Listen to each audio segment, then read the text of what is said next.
Louvado seja o nome do nosso Senhor Jesus Cristo. Boa noite, meus queridos. Boa noite, o Geórgio. Como sempre, com muita energia, né, Jorge? É isso aí, que Deus te abençoe, que você continue sendo esse garoto cheio de energia e de vida. Que o Senhor continue abençoando você e sua mãe sempre. Meus queridos, sejam todos bem-vindos. Você que nos acompanha pelo vídeo também, seja bem-vindo às redes sociais da Igreja do Coração. É um privilégio, é uma honra muito grande podermos compartilhar com você agora a mensagem do Evangelho do nosso Senhor Jesus Cristo, a Palavra de Deus. Todos os domingos às 18 horas nós nos reunimos aqui para adorar ao Senhor, cantar louvores a Ele e refletirmos em Sua Palavra e, principalmente, ao sairmos daqui, temos a intenção de aplicar a Palavra dEle em nossos corações. O estilo de vida cristão é um estilo de vida desafiador, sempre foi, não é só desafiador para os tempos atuais, não. Em todos os tempos, sempre ser cristão é um desafio. Cristão genuíno, cristão que se mira, se fundamenta na palavra e que tem uma vida centrada nos ensinamentos de Cristo. Um cristianismo rebuscado, alterado, photoshopado, com morte na panela, distorcido, não é tão difícil de se viver. Mas um cristianismo puro, um cristianismo fundamentado na palavra, é bem difícil de se viver. E esse é o estilo de vida que escolhe aquele que se torna um seguidor de Jesus. Aquele que de fato se torna um seguidor de Jesus, ele quer seguir os ensinamentos de Jesus. E nós, cristãos, temos o intuito, quando somos seguidores de Jesus de verdade, de aplicar esses ensinamentos no dia a dia. Não é só ficar teorizando sobre os ensinamentos. Não é só imaginar que esses ensinamentos são legais, são bacanas, mas para outra pessoa. Não. Esses ensinamentos são legais, esses ensinamentos são bacanas para a nossa vida prática, no dia a dia. E o que nós ganhamos com isso? Alinhamos a nossa vida à vontade de Deus. Alinhamos a nossa vida à boa, perfeita e agradável vontade de Deus. Jesus, ele trouxe uma mensagem muito clara, que quando nós cumprimos a vontade dele, nós cumprimos a vontade do Pai que o enviou. E nós alinhamos o nosso pensamento a Cristo e desalinhamos o nosso pensamento do mundo. Desalinhamos o nosso pensamento de nós mesmos. Um compromisso genuíno com Jesus nos leva à morada eterna com o próprio Deus. Então, os que não são cristãos nos questionam: pois bem, e se nada disso que vocês ensinam no porvir não existir? Aí vale a aposta de Pascal, né? Se nada do que nós pregamos com relação ao céu não existir, nós não perdemos nada. Absolutamente nada. Não se perde nada. Quando se aplica na sua vida os princípios bons que são ensinados pelo cristianismo, os princípios bons que são ensinados por Cristo.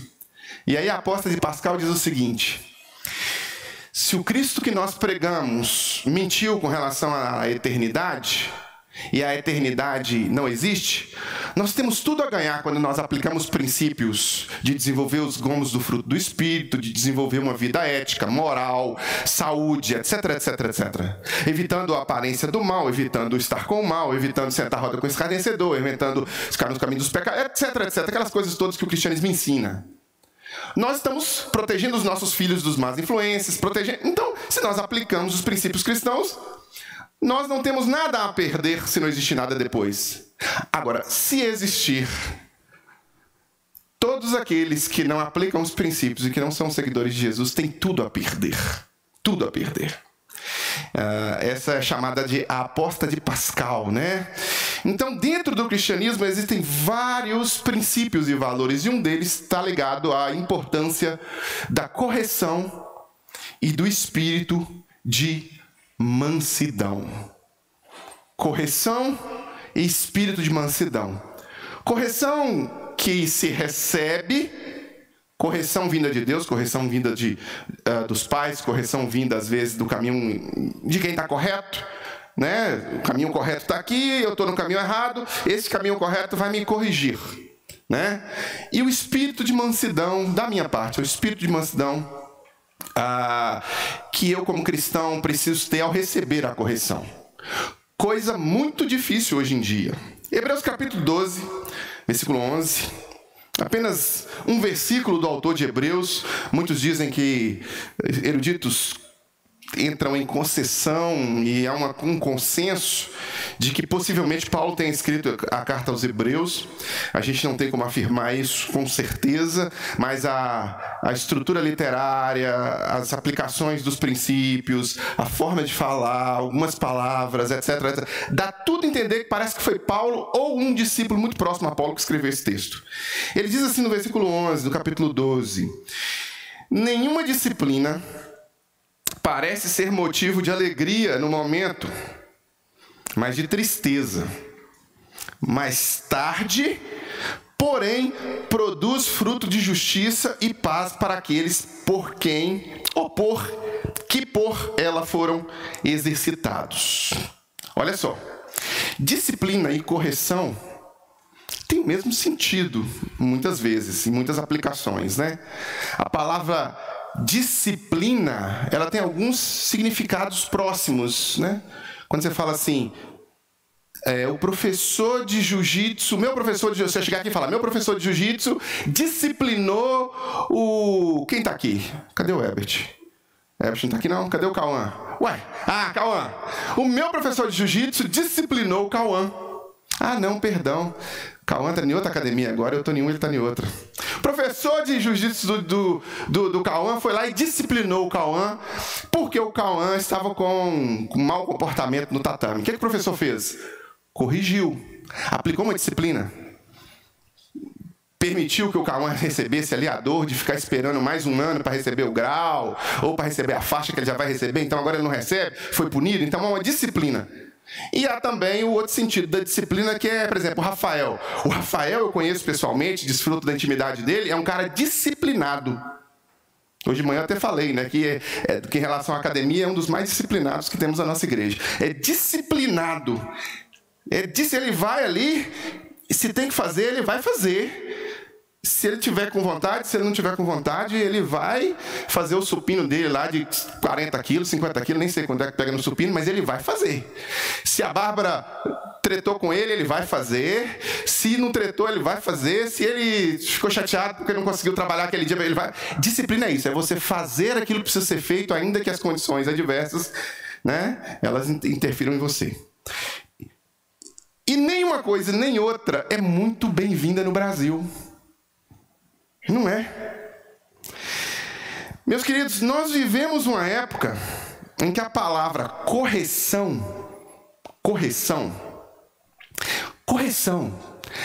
está associada a coisa boa. Mas na nossa língua portuguesa, na nossa estrutura cultural, não. Mas na língua portuguesa, sim. Correção está ligada ao que é correto. Quando você corrige, você está alinhando a pessoa ao que é correto, ao que é bom, ao que é certo, ao que é melhor. Então você corrige aprimorando. Você corrige melhorando. Você corrige dando mais refinamento àquilo, né? Você está ali fazendo um movimento, citei o jiu-jitsu aqui, que é uma área que eu gosto muito. Você está ali no movimento aqui, aí você está fazendo um movimento errado, o professor vem, Charlie, dobra o seu joelho aqui, quebra o seu quadril para lá, faz assim. Ele está me corrigindo. Mas, infelizmente, essa palavra ela tem um sentido negativo na cultura. Por que ela tem um sentido negativo na cultura? Porque no nosso coração, e nós nos inclinamos ao pecado, nós nos inclinamos ao mal, nós acabamos desenvolvendo uma resistência à correção. E vai só piorando. Cada geração se torna mais resistente do que a outra. Essa geração agora, a geração Z, ela está muito mais resistente à correção, à disciplina, do que a geração Y. E a geração Y, por sua vez, foi muito mais resistente do que a geração X e muito mais resistente do que os baby boomers e aí sucessivamente. A correção e a disciplina são mal vistos a cada nova geração e são mal aceitos a cada nova geração de forma mais intensa. E essa época que nós vivemos, onde a palavra correção é vista como algo negativo, essa sociedade, especialmente os mais jovens, tendem a rejeitar qualquer forma de repreensão. Qualquer forma de repreensão. Quem é professor aí sabe muito bem do que eu estou falando, né? É difícil, meus irmãos, é muito complicado. Eu também sou professor, sei como é que é, né? Você vai corrigir, você vai ajustar, você tem que estar cheio de dedos, você tem que, né, se preocupar com, né? Porque não é bem visto, né? Karina está corrigindo os trabalhos dos alunos, né? E aí Karina vem, e Karina se tornou especialista. Karina vocês conhecem a Karina, não precisa apresentá-la, né? Só é a pessoa mais inteligente que eu conheço no mundo. Ela bate o olho num trabalho, ela sabe se foi feito no ChatGPT, ela sabe se foi feito, ela bate o olho e ela identifica. Aí ela fala, Charlie, olha aqui, ó, ChatGPT. Mas na hora de comunicar com a pessoa lá, tem todo um, sabe? Quem é professor sabe. Porque hoje em dia as pessoas não estão dando importância a aprimorarem, a melhorarem. E você não muda sem disciplina, você não melhora sem corrigir. Sem que alguém te corrija, sem que você seja corrigido. E essa sociedade que desvaloriza a palavra correção, especialmente e até mesmo dentro da igreja, em todas as partes do tecido social, sim, mas especialmente dentro da igreja, não evoluem, não melhoram, porque não praticam a disciplina, não praticam a correção de forma intensa, ou não recebem de forma como deveriam. O individualismo tem sido colocado acima de qualquer noção de submissão ou de disciplina que nós conhecemos. E o resultado disso é uma geração que prefere a rebeldia à mudança.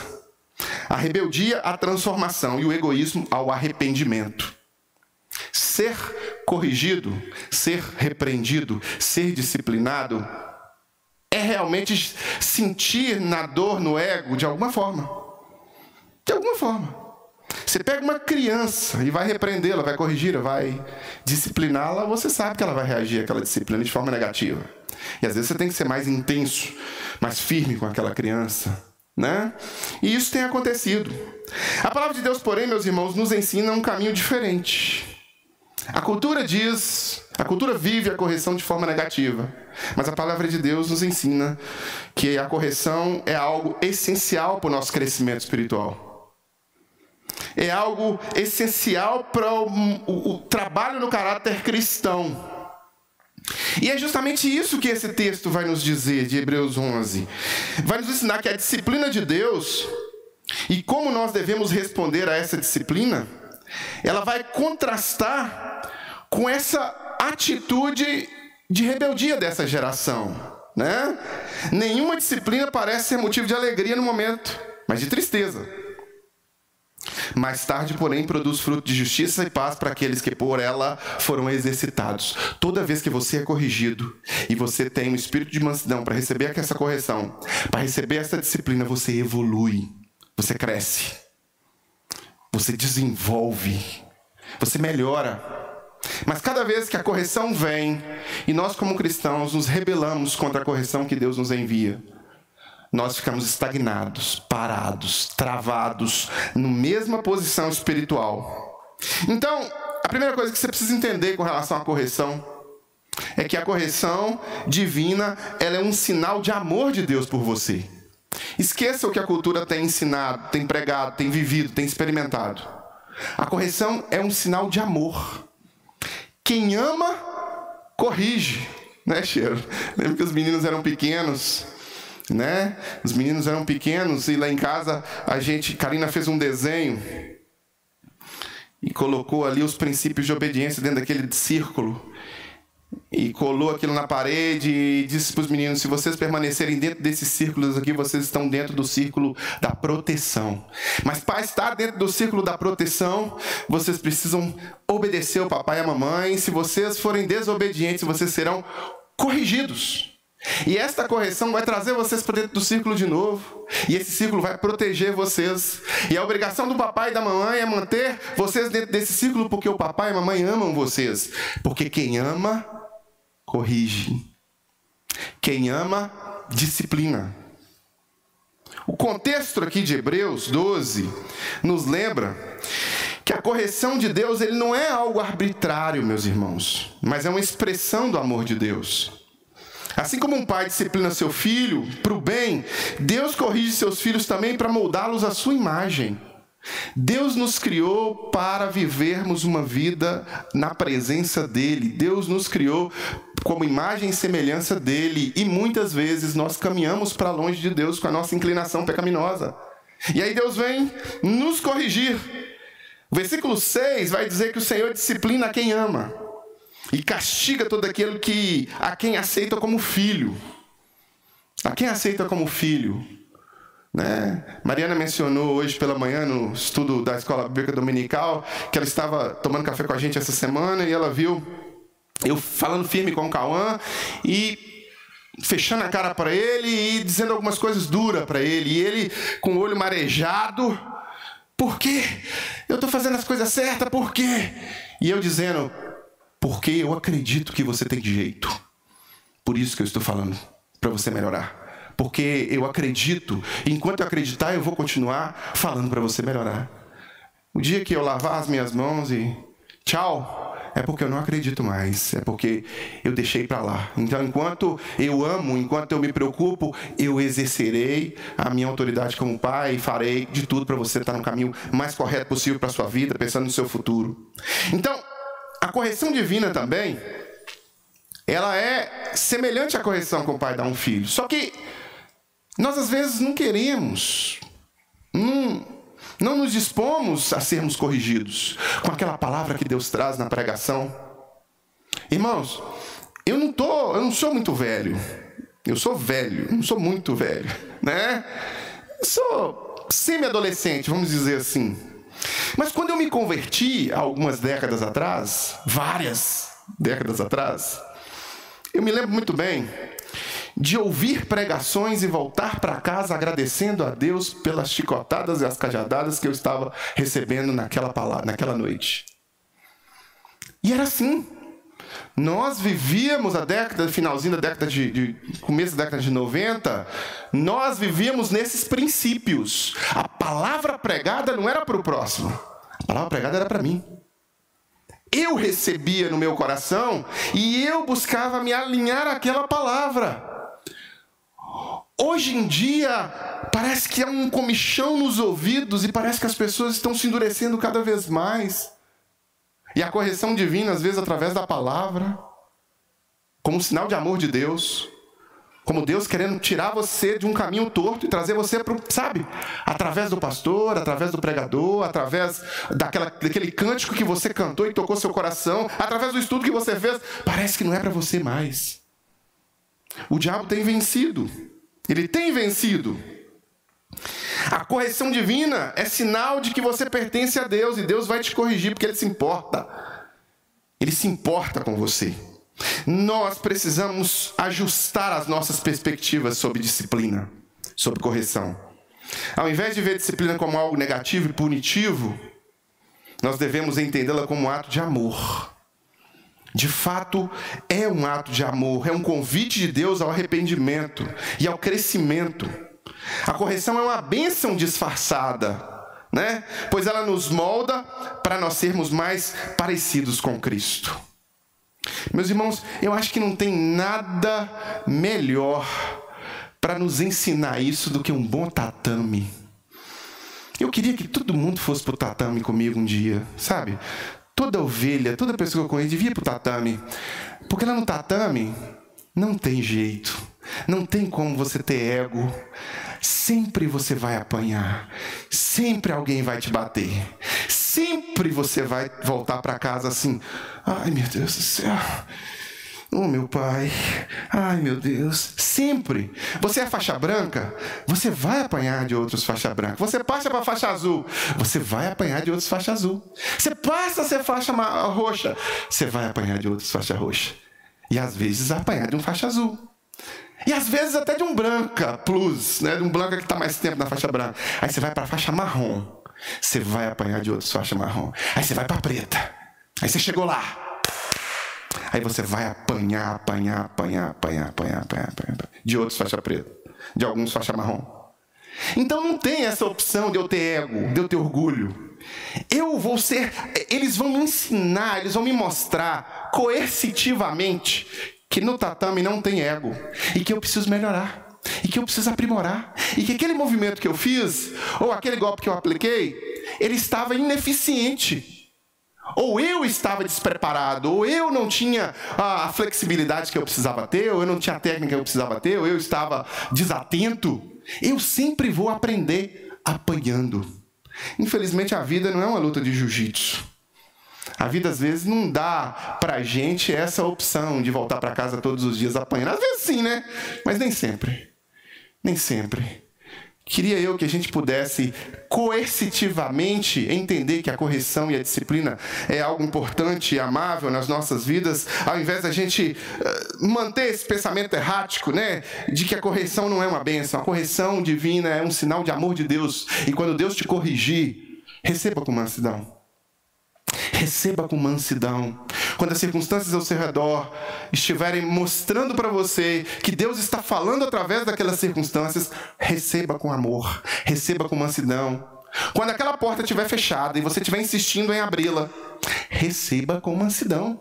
Olha para você ver, irmãos, ontem nós participamos de uma corrida, né? A gente tem uma equipe de corrida aí, e aí fomos correr lá no Alphaville. 24 pessoas. Coração saudável, todo mundo de laranjinha, correndo lá, aquela coisa toda, e os fotógrafos batendo foto. E aí, quando foi agora, fomos ver as fotos oficiais do evento, né? O evento da Fundação Dom Cabral, onde Karina trabalha. Fomos ver as fotos do evento e estava lá, número 400 e alguma coisa, o número da Luísa, Dani. O número da Luísa, um bendito corredor, que deve correr quase todas as corridas do circuito, porque quem corre as corridas do circuito é assim mesmo, são viciados em correr. Ia correr ontem, Márcio, mas ia correr hoje também. Ele ia correr hoje na corrida da Praça da Assembleia, na corrida da Assembleia, isso, na corrida da Assembleia. E aí ele colocou a placa errada, ele colocou a placa da Assembleia ontem, e era hoje. E foi correr com ela. E é o mesmo número da Luísa. E aí Luísa foi procurar as fotos dela lá, e cadê as fotos? Só tinha foto do cara. Porque estava com o número do cara e não tinha uma foto da Luísa. E ela começou a reclamar. E começou, você está vendo? E não sei o que e tal. E aí ela foi e mandou um e-mail, uma mensagem para o organizador do evento, perguntando cadê as fotos dela. Porque tal, não sei o quê. E aí o cara foi e mandou para ela as fotos em alta resolução, lá algumas fotos em alta resolução, de graça. De graça. A foto custa R$15, gente. Mandou de graça as fotos para ela. Aí eu disse para a Luísa assim, tá vendo? O que parecia ser ruim se tornou numa bênção, porque você ganhou as fotos agora de graça. Todas as coisas cooperam para o bem daqueles que amam a Deus. Então, quando tem uma porta fechada, quando alguma coisa não dá certo, quando Deus está ajustando, receba. Fazer até hoje, né? Receba. Receba. Deus corrige porque ama. Então, se Deus está te corrigindo, receba a correção com mansidão, porque é um sinal de amor que Deus por você. Ele te ama e Ele vai fazer tudo possível para manter você protegido, para levar até você caminho realmente que possa ter um pasto verdejante e água tranquila. Nunca imagine que as correções divinas serão ruins para você. Nunca imagine que as correções que vêm da parte de Deus, e elas vêm de várias formas. Às vezes elas vêm até através dos nossos filhos conosco. Deus usa as crianças, Deus usa os adolescentes, Deus usa os jovens para nos corrigir quando nós somos cabeça dura. Então, Deus, Ele está cercando aqueles que é seu com correção e com amor. Então receba. Segunda, receber a correção com mansidão e disposição para aprender é um princípio cristão.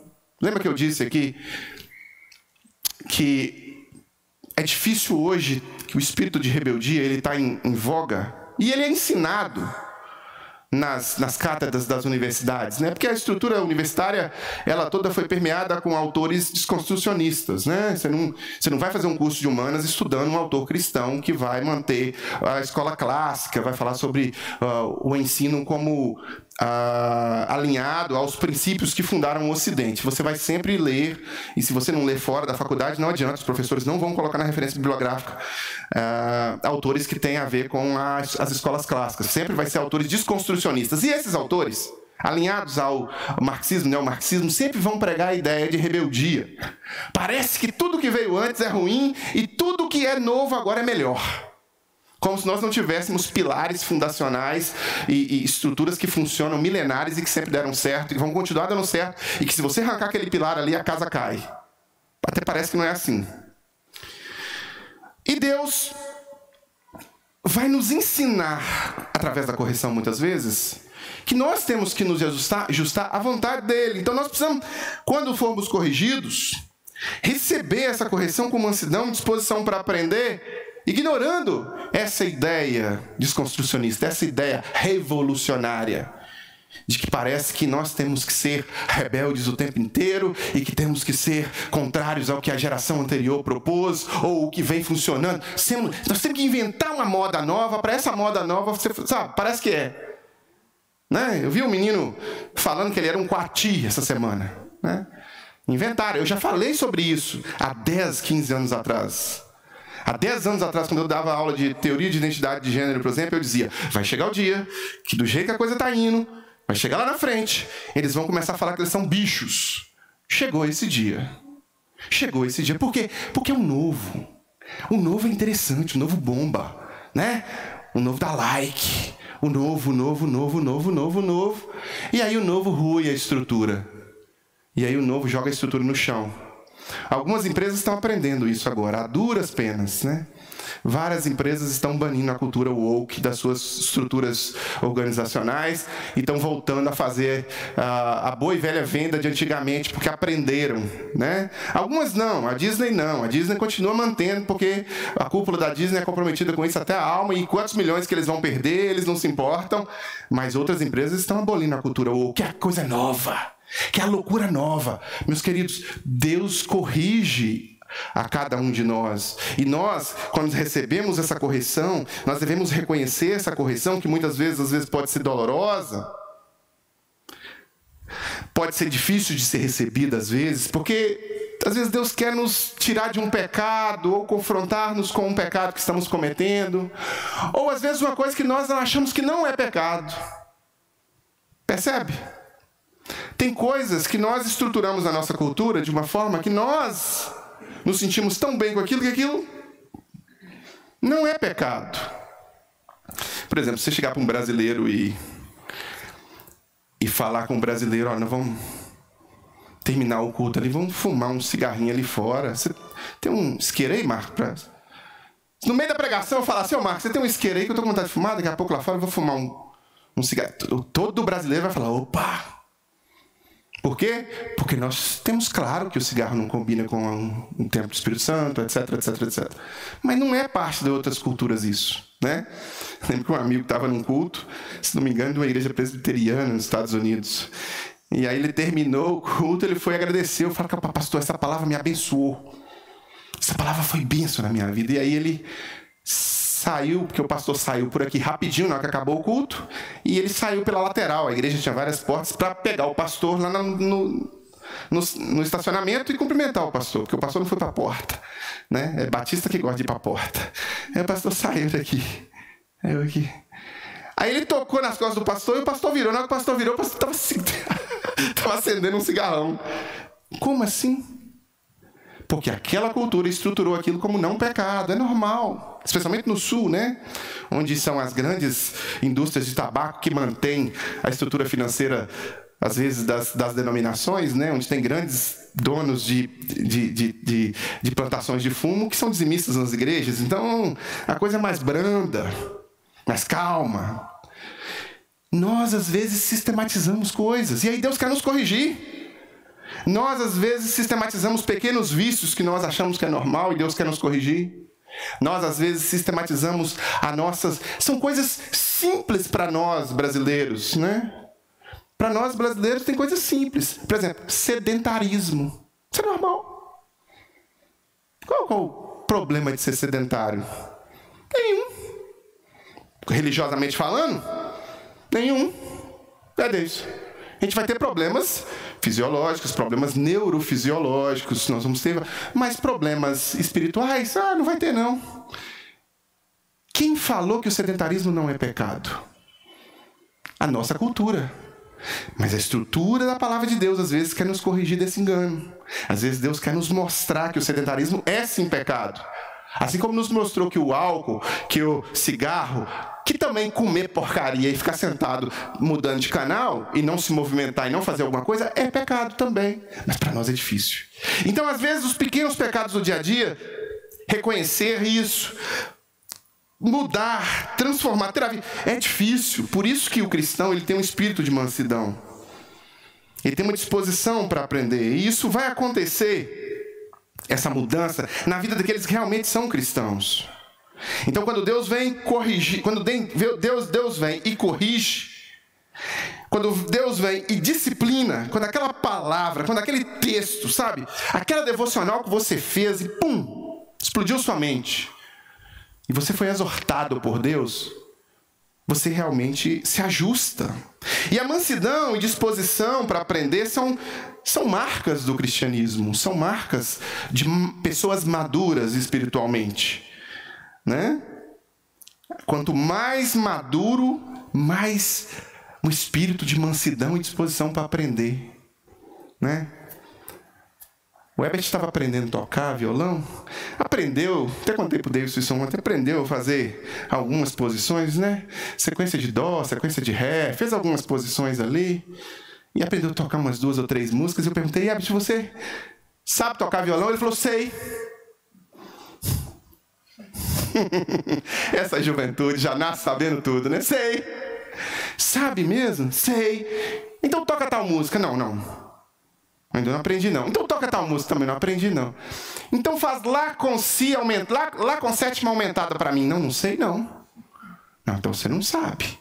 Aí eu peguei o meu celular e mostrei um vídeo do Yamandu Costa, né? O Yamandu, ele tem cara de Garfield, né?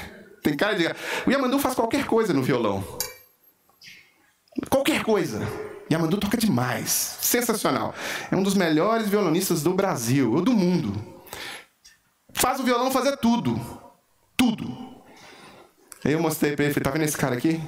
Se você perguntar para ele assim, você sabe tocar violão? Ele vai dizer, estou aprendendo. Meus irmãos, nós temos que ter disposição para aprender com mansidão no coração. Se somos cristãos, quando Deus nos corrige, nós devemos responder com um coração submisso. É fácil resistir, é fácil questionar a correção, mas é necessário entendermos que através da humildade que experimentamos a verdadeira transformação em nossas vidas. Se não aceitamos a correção, perdemos a oportunidade de crescer, de evoluir em nossa caminhada. Se o nosso espírito não é um espírito manso e humilde para aprender, nós já falhamos no desenvolvimento do caráter cristão. É por isso que nós temos um boom no crescimento evangélico. Porque para ser um evangélico, você não precisa desenvolver seu caráter, sua ética, sua moral. Você não precisa desenvolver seus princípios de santidade. Basta você entregar o seu dinheiro ali naquela agremiação e dizer, olha, estou comprando um pedaço de terra no céu, ou estou comprando a bênção da próxima terça-feira, ou estou comprando... E pronto. Mas para ser cristão, os princípios precisam ser aplicados. Os princípios precisam ser aplicados. E para você aprender sobre os princípios, você precisa ter humildade. Porque a Bíblia não vai... Olha, a Bíblia não foi escrita para passar a mão na sua cabeça. A Bíblia não foi escrita para te dar um carro novo, te dar uma casa nova, te dar o marido que você está esperando. A Bíblia não foi escrita para isso. Isso pode até acontecer no processo de vida cristã, e Deus que te abençoe, que você consiga uma excelente casa, um excelente marido, coisa difícil hoje em dia também, né? Uma excelente esposa, etc. Mas não é para isso que a Bíblia existe. A Bíblia existe para endireitar suas veredas, para corrigir o seu coração, para alinhar você com a vontade de Deus. E ela vai fazer isso muitas vezes através da correção. E se você não tem um espírito de mansidão e disposição para aprender, isso não vai acontecer. Precisamos ser diferentes dessa cultura porca que nós estamos cercados. Inclusive, cultura porca gospel. A cultura porca secular, ela é igualzinha à cultura porca gospel. Porque do mesmo jeito que Jesus, naquela época, encarou os religiosos que estavam perfeitamente adequados à cultura, hoje a nossa estrutura gospel também está perfeitamente adequada à cultura. Então, é preciso ser diferente. O cristão não pode seguir o padrão do mundo, não pode ser conformado ao mundo, rejeitando as correções e vivendo de acordo com seus próprios desejos, suas próprias inclinações, respondendo ao conselho do ímpio ou às estruturas de pensamento que surgem num coração enganoso. Não, somos chamados a ter um coração ensinável e a valorizar a repreensão como um meio de nos aproximar a Deus. A mensagem do Evangelho, ela nunca, presta atenção nisso, ela nunca vai estar alinhada a corações pecaminosos, e os nossos corações são pecaminosos. Ela não vai estar alinhada, ela vai estar ali para te desalinhar do pecado e te desalinhar a Cristo. Então ela sempre vai te exortar, ela sempre vai te corrigir, ela sempre vai ser uma espécie de realinhador de vida. Porque nós, meus irmãos, nós, vivendo as nossas vidas, buscando o ensinamento de Cristo, também temos muita dificuldade de manter a nossa vida na linha, de manter a nossa vida alinhada. Então, por isso, nós precisamos fazer igual você precisa fazer com um carro, é a mesma coisa. A mesma coisa. Você pega um carro, o carro está desalinhado, né? Não entendo muito bem de carros, não. O especialista em carros aqui é o Wagner. O Wagner deve estar trabalhando agora, porque ele trabalha em turnos. Ele é especialista nisso. Eu não entendo. Eu sei que tem uma hora que o carro desalinha. Né, Marco? Aí, quando desalinha, o que eu tenho que fazer? Levar para alinhar. Aí eles botam numa máquina lá, giram um negócio, botam uma luzinha assim, digita lá no computador algumas coisas e ele alinha o carro, porque o carro está desalinhado. Esse é o processo de correção na nossa vida. A Bíblia serve para isso, o Espírito Santo serve para isso. O Espírito Santo vai incomodar, né? Porque ele veio para realmente nos convencer do pecado, da justiça e do juízo. E se você tem um coração resistente, sabe? Se você está com a guarda alta o tempo inteiro se defendendo, como um cão raivoso, você não evoluirá espiritualmente, não crescerá em Cristo. É preciso ter humildade, mansidão, disposição para aprender quando você for repreendido pela palavra de Deus, pela vontade de Deus, pelo Espírito Santo, pelas circunstâncias que te seguem. E até por uma mula que atravessa a sua vida. Né? Não foi assim com o Balaão? Balaão está tocando couro na mula e a mula está ali teimosa, está ali, opa. E ele está batendo em nada. Do nada a mula virou para ele e... Já pensou? Que susto, né? Imagina o Thor lá em casa, né? Meu cachorrinho, né? Chega para mim, Charlie, tô querendo comida. Coloca a comida ali, eu vou ter uma parada cardíaca na hora, né? Mas até uma mula que atravessar na sua frente. E muitas mulas vão atravessar na sua frente, né? Muitas coisas vão parecer que são ruins. Deus pode usar para te corrigir, então receba com mansidão, disposição para aprender. E para nós encerrarmos e fecharmos a nossa reflexão, o arrependimento, meus irmãos. O versículo ou o texto de Hebreus fala, aponta, assim como toda a Escritura, especialmente no Novo Testamento, que o arrependimento é o caminho para a transformação. Não tem jeito. Você não se torna nova criatura sem arrepender da velha. Você não tem uma nova profissão sem deixar a velha profissão para trás. Não tem jeito. Você não consegue, sabe, ser casado sem deixar para trás a vida de solteiro. Alguns acham que não. Né? Alguns acham que não. Eu vi um vídeo hoje, por exemplo, que a moça dizia assim: você está chegando tarde, você está na bagaceira, você tem que fazer escolha, ou você fica na bagaceira ou você é casado. Ele, mas não tem como eu ser meio bagaceira e meio casado. Não, eu falei, não tem. Você escolheu ser casado. É assim. Não há como ser cristão sem arrependimento. Não há como você desenvolver a sua vida espiritual sem arrependimento. E o melhor cristão, ele vai precisar se arrepender. O melhor, escolhe o melhor cristão de todos, o mais próximo a Jesus, ele vai reconhecer que ele precisa se arrepender mais, que ele precisa melhorar mais. Então a correção divina nos conduz sempre ao arrependimento. Sem arrependimento, a disciplina se torna inútil, porque não produz transformação. O verdadeiro arrependimento, meus irmãos, ele envolve conhecer o erro, abandonar o erro e buscar mudança de comportamento. Arrependimento. Mudança lá na raiz da coisa, no pensamento. Né? E como que a Bíblia é tão poderosa, né? Como que a Bíblia é tão clara. Os ensinamentos da Bíblia, meus irmãos, não tem nada como a Bíblia. Até as expressões usadas, né? Metanoia. Quer dizer, milênios depois vem a psicologia, e a gente estudou isso, né? Quando eu fiz graduação em psicologia, eu estava estudando essa estrutura. Gente, pensamento, sentimento e atitude. O que você pensa, o que você sente é o que você faz. E aí vem Deus e fala: mude o pensamento, alimente a sua mente com o que vale a pena. Arrependimento, mude a sua mente. Aí vem Deus e pede para você mudar. E não tem como você mudar sem mudar a mente, sem se arrepender, sem ser transformado. Né? O verdadeiro arrependimento sempre vai ser reconhecer, abandonar, buscar. Reconhecer o pecado, abandonar o pecado e buscar realmente mudar o pensamento e com isso o sentimento e as atitudes. Paulo vai dizer que a tristeza, segundo Deus, produz arrependimento que leva à salvação e nos traz remorso. Mas a tristeza, segundo o mundo, produz morte.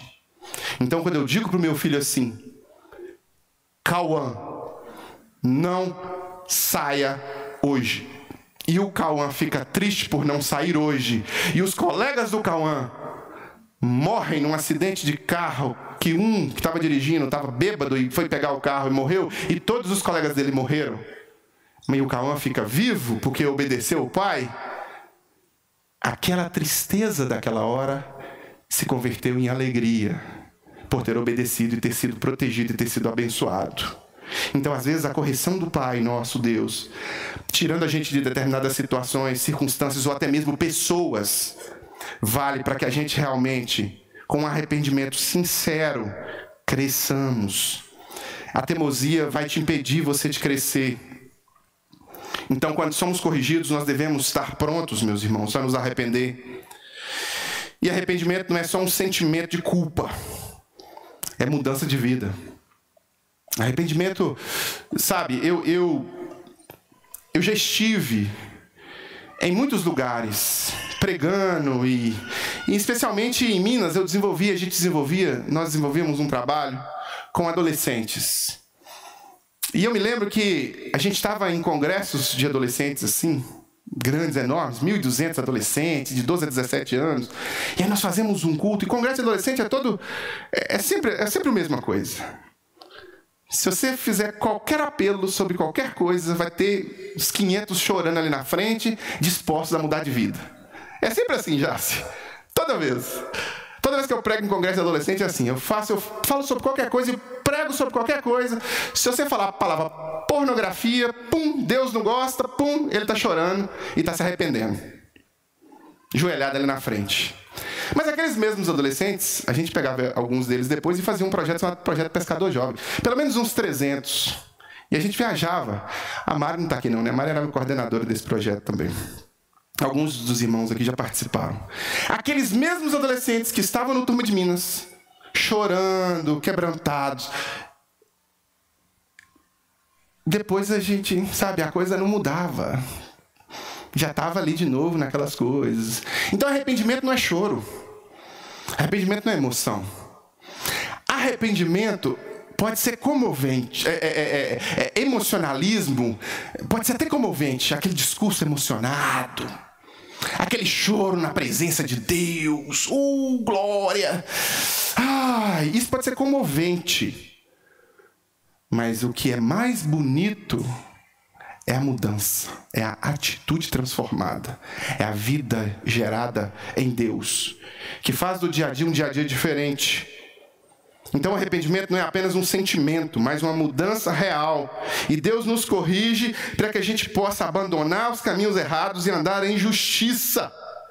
Hebreus vai continuar nos ensinando que, embora dolorosa no momento, toda correção produz fruto precioso para aqueles que aceitam com mansidão, com espírito humilde. E a gente vive em uma geração que valoriza o ego, rejeita a correção. Mas nós, os cristãos, somos chamados para ser diferentes. Esse é o seu chamado. Se você é cristão, seja diferente. Não rejeite a correção, não alimente o seu ego, valorize a disciplina, receba a repreensão com humildade, saiba que por meio desta repreensão, Deus está te tornando mais semelhante a Jesus. Então eu quero te fazer um desafio. Você que me ouve agora, quer seja aqui, quer seja nas redes sociais, no YouTube, Spotify, onde nós estivermos falando agora, eu quero falar ao seu coração e quero lançar um desafio. Faça um exame na sua vida. Pergunte-se a si mesmo, como você tem respondido à correção? Como você tem respondido à correção? Você tem aceitado a correção com mansidão e com desejo de aprender? Ou tem resistido como muitos desta geração? E quando eu digo como muitos desta geração, eu não estou falando de jovens. Que você pode ter 100, 105, 110 anos. E você pode se comportar como um menino na fé, rebelde. Como um menino que não está disposto a receber a repreensão. Como você está? Se você realmente não está se propondo a se submeter ao processo amoroso da disciplina e da correção, eu quero te fazer um desafio, quero te fazer um apelo de um princípio aplicável na vida de todo cristão, que é para o seu bem. Converta-se. Você está no caminho errado. Se você olhar para o seu próprio coração e o seu coração indicar que você está agindo de forma que a correção ela bate e volta sempre, ela não bate e te transforma, porque o seu coração enganoso criou uma barreira e você fica se defendendo da correção, converta-se. Converter é mudar de direção. Se você já fez um compromisso com Jesus, e isso pode acontecer também na sua vida, porque o entendimento daquele que já aceitou Jesus também pode ser cego, você pode entristecer o espírito, você pode ficar cego para as verdades de Deus, mesmo com um compromisso com Jesus. Se você já aceitou Jesus, converta-se, mude de direção, comece a ter um espírito mais humilde e comece a observar os detalhes que Deus usa para te corrigir com mansidão, com espírito de mansidão. Se você ainda não aceitou Jesus, isso que você vive é normal. Por isso que você é rebelde. Por isso que você é fica dando chifrada. A ovelha, ela é mansa. O bode, ele dá chifrada. O bode, ele não gosta de ser pastoreado, ele não gosta de ser repreendido, ele não gosta de ser exortado. E se você é um bode, aqui a palavra para você é: você sabe que você precisa se converter a Cristo. Você já ouviu a mensagem do Evangelho 1 milhão de vezes. Você já ouviu a palavra de Deus e você continua, recalcitrando contra os aguilhões, como diz Paulo, lutando contra essas verdades na sua vida. Entregue o seu caminho ao Senhor, confia nele e ele tudo fará. Entregue-se a Jesus como Senhor e Salvador e deixa Deus transformar a sua vida. Com espírito de mansidão, com coração aberto, confesse a Jesus como Senhor e seja moldável. Seja trabalhável, seja como o barro na mão do oleiro, em que você vai ser trabalhado, moldado, e Deus, através de sua palavra e do seu Santo Espírito, fará isso na sua vida e você se tornará uma nova criatura. Você se tornará alguém novo, alguém transformado. Mas isso só vai acontecer se você se permitir ser trabalhado. Deus não força a barra. Deus não força a barra. O máximo que Deus faz é, às vezes, permitir que algumas coisas aconteçam de uma forma muito ruim para você, né? Eu disse isso para alguém hoje, não estou me lembrando para quem, mas eu disse assim: Deus tem 2 métodos: quebrantamento, Deus te quebranta, ou então Deus deixa que você se quebre, bata de cara com a carreta e aprenda como o filho pródigo aprendeu. O quebrantamento é o caminho mais suave. É quando você tem mansidão de espírito e fala: olha, Deus, eu me entrego ao Senhor. Está aqui. Esse é o caminho que o filho pródigo deveria ter seguido e não seguiu. O filho pródigo preferiu ser quebrado. Preferiu comer bolota no chiqueiro. Preferiu estar arregaçado, destruído, para reconhecer que precisava mudar, para reconhecer que precisava se ajustar à vontade do Pai. E esse não é um caminho que eu aconselharia para ninguém. Permita-se quebrantar, permita-se entregar. Pastor, como é que eu faço isso? Curva sua cabeça comigo agora, vamos orar juntos. E na sua oração, você não precisa de mim para fazer isso. É você e Deus. Você conversando com Deus, a palavra de Deus foi exposta, eu a expus aqui nesse momento, ela foi até o seu coração, o Espírito Santo fez o trabalho que é dele, que é o maior de todos, e você pode responder positivamente para Deus agora, se arrependendo, confessando, se entregando, se ajustando à vontade dele. Você sabe, melhor do que ninguém, como está a sua vida. Então só você e você mesmo e Deus podem fazer esse realinhamento de perspectiva, de mudança e de espírito, de um espírito rebelde para um espírito humilde, para um espírito de mansidão. Pai, em nome de Jesus, oramos gratos ao Senhor por Tua palavra que nos ensina princípios preciosos e valiosos para aplicarmos na nossa vida diária. Obrigado. Obrigado primeiramente porque o sacrifício de Jesus na cruz por nós cobriu, encobriu e anulou uma multidão de pecados cometidos por cada um de nós aqui. Obrigado pela salvação em Cristo. Gratuitamente, a graça de Cristo veio sobre nós e te somos gratos por isso, pela salvação em Cristo. Mas junto com a salvação veio também a exortação, a disciplina, o chamar a atenção para a Tua vontade que é boa, perfeita e agradável. Nos ajuda, Deus, a viver íntegros, inteiros debaixo da Tua vontade. Nos ajuda, Deus, a vivermos íntegros, inteiros debaixo da Tua exortação e da Tua disciplina.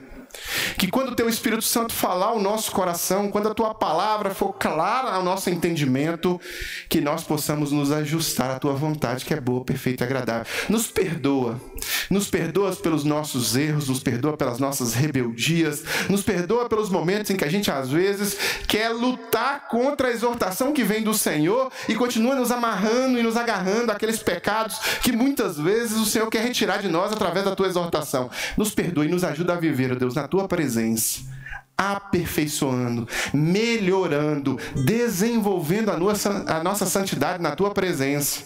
Nos ajuda, Deus, como cristãos, a sermos mais parecidos com Teu Filho Jesus Cristo, a sermos mais aplicáveis na prática, aplicarmos mais na prática os Teus ensinos e que, através da exortação e da disciplina, o Senhor venha corrigir os nossos caminhos errados, o Senhor venha endireitar as nossas veredas, conduzir-nos a pastos verdejantes e águas tranquilas. E que, ó Deus, no final de tudo isso aqui, quando tudo isso acabar e os princípios que aprendemos com o Senhor todos foram aplicados nas nossas vidas e desfrutados por nós, nós possamos também desfrutar na Tua presença eterna do que olhos não viram, nem ouvidos ouviram, nem jamais penetrou em coração humano. Que essa seja a nossa realidade de cristianismo, que esse seja o nosso cristianismo, um cristianismo sincero e prático, e não um cristianismo teórico e cheio de firula gospel e loucura gospel. Que nós sejamos inteiros na Tua presença e que nós recebamos a instrução da Tua palavra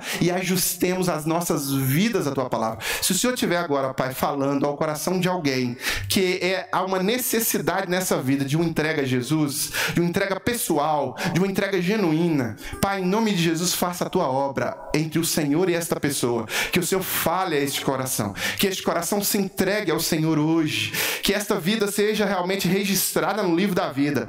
Se porventura alguém que ouve essa mensagem agora, ainda que já tenha feito esta decisão, se encontra fechado à Tua exortação, fechado à Tua palavra, fechado à Tua vontade, fechado às pregações do Teu Evangelho, fechado às circunstâncias que o Senhor coloca ao redor delas para ajustar a vida dela à Tua presença, à Tua vontade, Deus, que hoje essa resistência caia, que hoje esse espírito de rebeldia caia, esta maldade plantada e implantada, às vezes por Satanás, às vezes pela tentação, às vezes pelo coração enganoso, às vezes pelo pecado, Deus, que hoje isso caia por terra e esta ovelha possa realmente receber do sumo pastor que é Cristo Jesus direção, norte, possa receber orientação, possa receber exortação clara de endireitamento de veredas, de vida ajustada e alinhada à Tua vontade, Pai.